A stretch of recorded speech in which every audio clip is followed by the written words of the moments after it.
town of Niagara, which is on the border of America and Canada, is made up of two waterfalls. This one is known as the American Falls because of being on the American side of the border, and this is called the Horseshoe Falls and is on the Canadian side.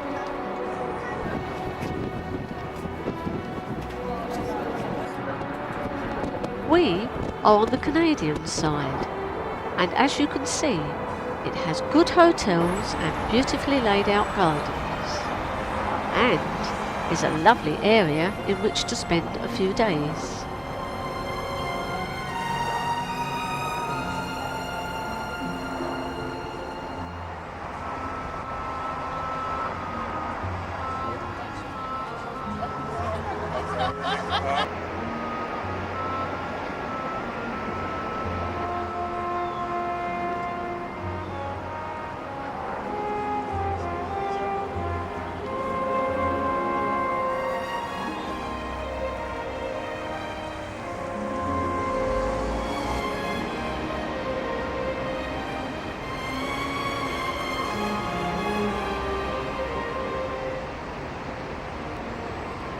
This is our hotel, and Janet thought she would try her hand at playing the piano, with a little help from Derek, but it was only a wind-up.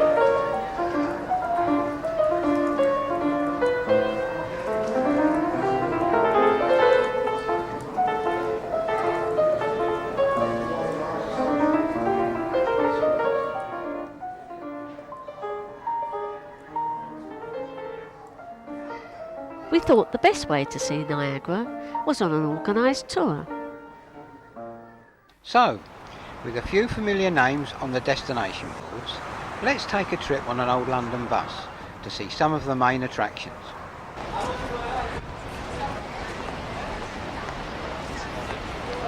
We get the tickets and set off to the first stop of this 4-hour trip.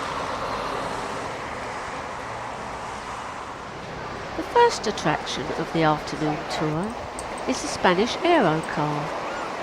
It gets its name because a Spanish engineer designed and built it, and it first carried passengers in 1916.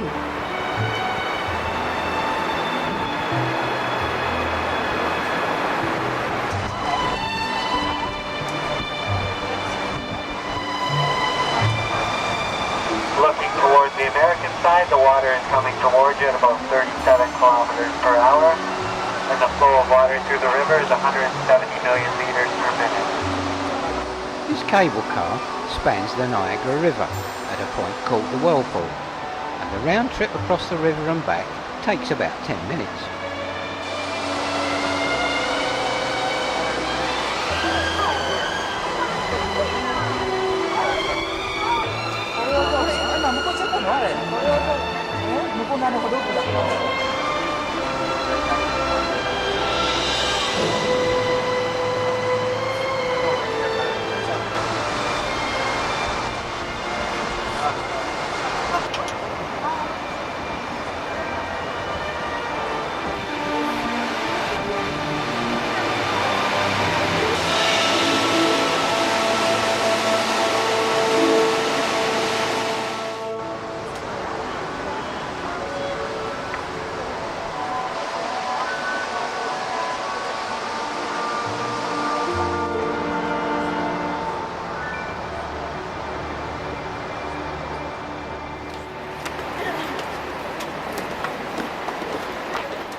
From the cable car, we then visited this floral clock in one of Niagara's parks.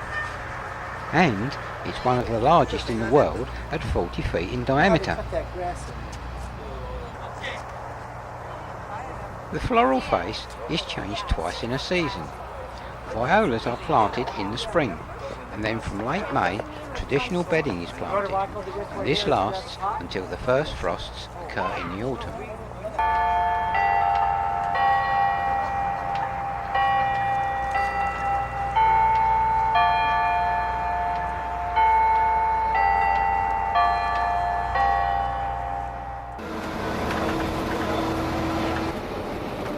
After our 2 visits downriver, we return to the Horseshoe Falls, and donning this fabulous designer rainwear, we then go behind the falls to experience its power at really close quarters.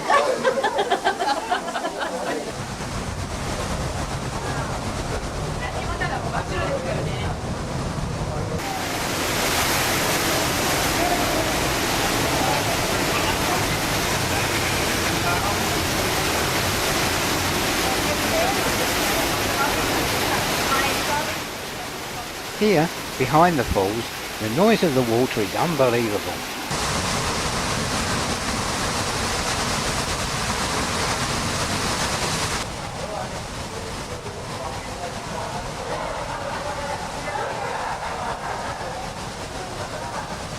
And when you come out onto this viewing area next to the falls, the sight of the water tumbling down is really incredible.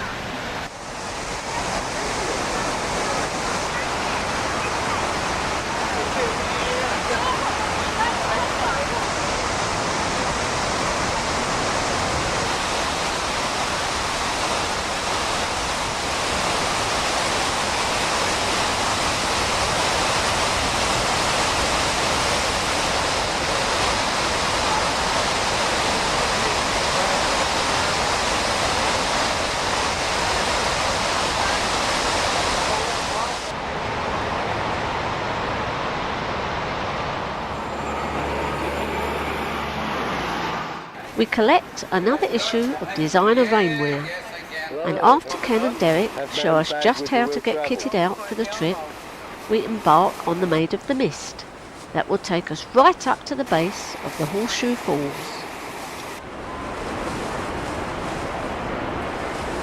Well, what's Eric's done? Done it.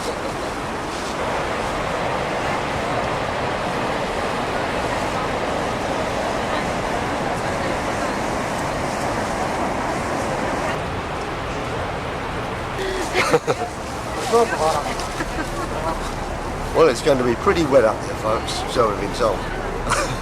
Car, look at this boat, loaded with all these funny looking blue people, just eager to go and get a soaking.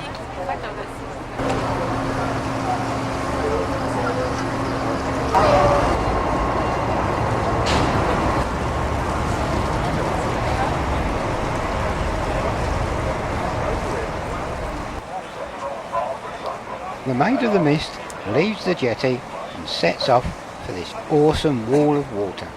For your safety, please keep your hands and feet inside the boat, and do not stand for metal boxes on the deck of the boat.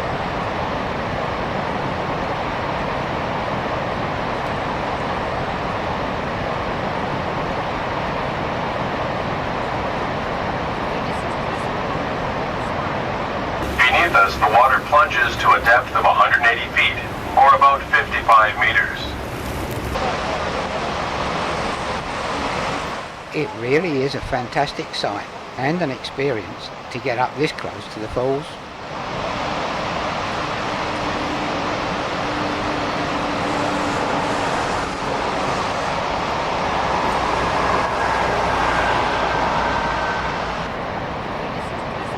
After leaving Horseshoe Falls, the boat passes the American Falls, which, although not quite so impressive, is still quite something, especially when viewed from down here on the boat.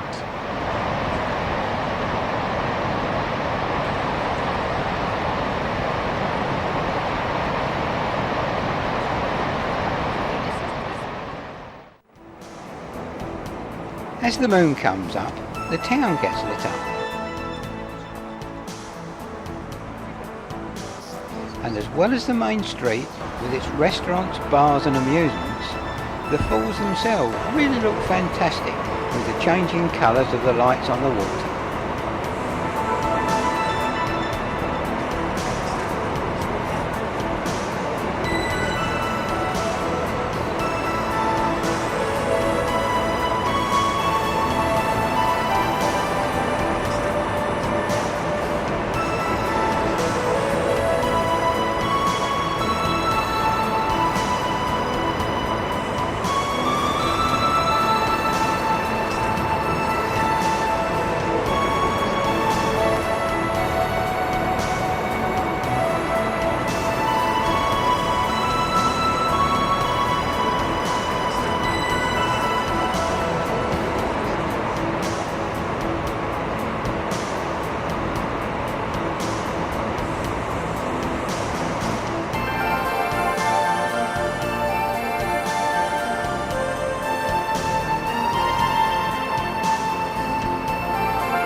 10 p.m.